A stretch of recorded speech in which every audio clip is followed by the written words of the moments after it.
3. 3 days later, they still have no leads. They've questioned a young man who claims to be her ex-boyfriend, but he's been cleared. He's a harmless kid. Wouldn't hurt a fly, the male officer tells Baba. Her father is silent for a moment, then translates for Mama, though she's already thrown her head back and forth, denying this information before Baba's finished talking. Their daughter is gradually turning into a stranger, like a kaleidoscope morphing into a new image, the same colors taking a different shape. Afaf's parents have lost someone they never knew. We'll be in touch with any news, the police assures them. That night, Afaf pulls out Nada's diary and opens it for the first time. A soft rain patters against the window. October's close. The leaves on the maple trees that line the block have started to turn flaming red. The cover of the diary is full of rainbow stickers and cutout images of Abba. The inside page reads, "Private, for Nada's eyes only." Afaf opens to the first entry, dated last year, September 7th, 1975. Dear Diary, she's driving me bananas. A bazillion questions. Where are you going? Who are you with? She's so nosy. I can't stand it anymore. Anyway, Jay gave me a charm necklace today, like the choker Agneta fox dog wears from Abba. I love it. He's super nice to me. He tells me I'm pretty, though girls at school are 100 times prettier than me. I don't feel weird or different around him. He doesn't tease me like the other creeps he hangs around. His friends equal phonies. I'm starting to like him. Gotta go, she's calling me again. Yours truly, Nada. Afaf flips through the pages to another entry. November 21st, 1975. Dear Diary, I hate my life. I hate Jay. He dumped me for Stephanie Brighton. He lied to me. Everything about me is wrong, right down to my dumb name. Nothing's here. Nothing's here. The boys tease me. Everything I hate. 1. My dumb hair. 2. My gross skin. 3. My humongous nose. I wish I'd never been born. I want to scream in her face to leave me alone. She doesn't have a clue. All she does is... Mama snatches the diary from Afaf's hands. She didn't hear her mother come into her room. Afaf's hands are still open, suspended for a few seconds as though she's waiting for something to fall into them. She folds them in her lap and swallows her fear. What is this? Mama demands, flipping through the pages, though she cannot read her daughter's handwriting. Does it belong to Nada? Afaf nods. Where did you get it, Afaf? She's silent, her heart thudding in her ears. Where? Mama yanks her off the floor. Her eyes are a tumultuous green. Afaf winces at the sharp flash of pain in her shoulder. In the drawer, she whimpers. I just found it. Mahmoud! Ta'al! Ta'al! Mama calls out. Afaf instantly forgets the throbbing in her arm, worried Baba will be disappointed if he finds out she'd been hiding Nada's diary. Baba appears in the doorway, his eyebrows furrowed. Khair, khair, what's happened? Mama shows him the diary. It's Nada's. Baba slowly reaches for it as though it's some kind of ancient text, portending doom. What does it say? Mama asks, sidling up beside Baba, gripping his arm. He shakes his head. Afaf, read to us. Baba extends the diary to her. He and Mama sit on Nada's bed. When Nada was out with her friends, Mama always asked Afaf to read directions on a new appliance or a late notice from the electric company. Afaf would feel superior, possessing something she hadn't inherited, something for which her mother was not responsible.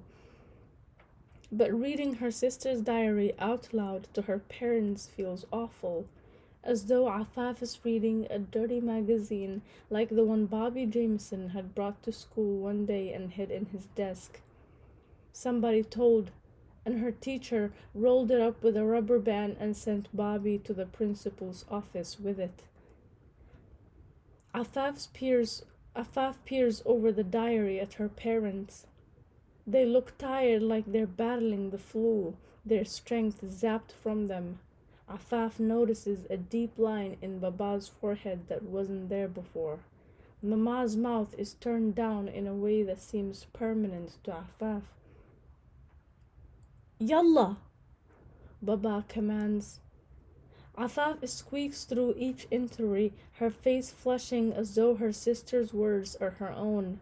Nada's alienation and self-loathing pour from the pages, each sentence stumbling from Afaf's lips like a script she's delivering, a part she isn't old enough to play.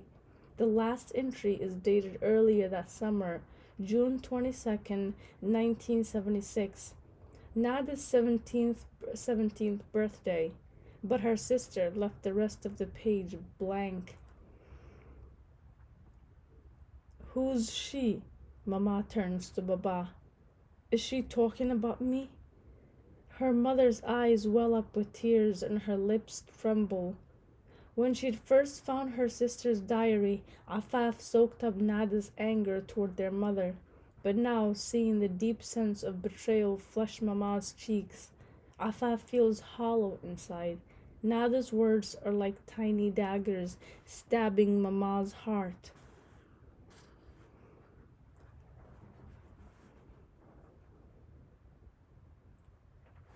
10 more days pass and Nada hasn't come home. Afaf fills in the square on her calendar with a strawberry-scented marker she traded at school for a sheet of puffy stickers. She sniffs the tip before replacing the cap. On a late Thursday afternoon, laundry day, Afaf and Majid trail Mama on the sidewalk as she rolls a wire basket full of their dirty clothes 5 blocks to Kedzie Avenue. A jar full of change clangs on top of the load. At the Soap and Suds laundromat, her mother breaks down when she pulls out a pair of Nada's blue jeans, the bottoms frayed. Afaf quickly orders Majid to help her sort the colors from the whites as she's seen her mother do each week, and they proceed with the laundry as Mama lays her head on the folding table. Afaf grabs the jar of quarters that Mama keeps below the kitchen sink and lets Majid insert the coins into the machines. Mama sobs low moans muffled by her folded arm. The other patrons leave her alone, their eyes trained on crossword puzzles, or they stare straight ahead at the automatic dryers where piles of clothes toss and twirl. Much to Afaf's embarrassment, Baba called the principal at Nightingale Elementary School. Mrs. Belmont, her teacher, pays more attention to her now, more than just to give her extra reading time, though Afaf doesn't need it. She yearns to be a cardinal, the top-tier reading group. Those students gather near the windows decorated with butterflies cut from construction paper, read silently from books like Treasure Island and The Summer of the Swans, books Afaf can easily read if she were given a chance.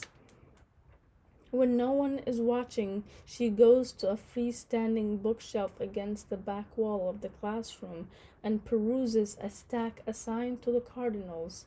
They have red dot stickers on their spines, and runs her fingers across their hard spines. Afaf might have been happy to be a blue jay, too, but Mrs. Belmont keeps her with the owls, the lowest reading tier. There are only three of them in this group, a white boy with thick spectacles and a speech impediment, and the only other Arabi child in her class, Wissam, whom Afaf also suspects could be a cardinal if their teacher would only give them both a chance. Mrs. Belmont stops her as everyone shuffles out the door at the end of the day and tells Afaf not to worry about the situation at home. Afaf is unhappy with the interest her teacher has suddenly developed in her. The other kids look at her, mouths open in curiosity. She refuses to utter a word about Nada's disappearance. The landlady stops her every day she comes home from school. Baba checks in with Mrs. Blakely every evening, sometimes bringing her fresh fruit or a gallon of milk when Mama sends him for groceries. Any word, dear? The old woman's voice is raspy like fingernails scratching sandpaper. Mrs. Blakely wears an auburn wig that looks like a helmet on her small head. Her bony hand grips the handle inside her screen door. She never opens it, never invites Afaf in. Afaf often wonders what the old woman's apartment is like. From the back stoop, Afaf can see a well-lit kitchen and the same narrow hallway as her family's. Afaf answers Mrs. Blakely with a shake of her head, one foot dangling from the stairwell as she's ready to fly up to her apartment. Give my regards to your mother, Mrs. Blakely tells her.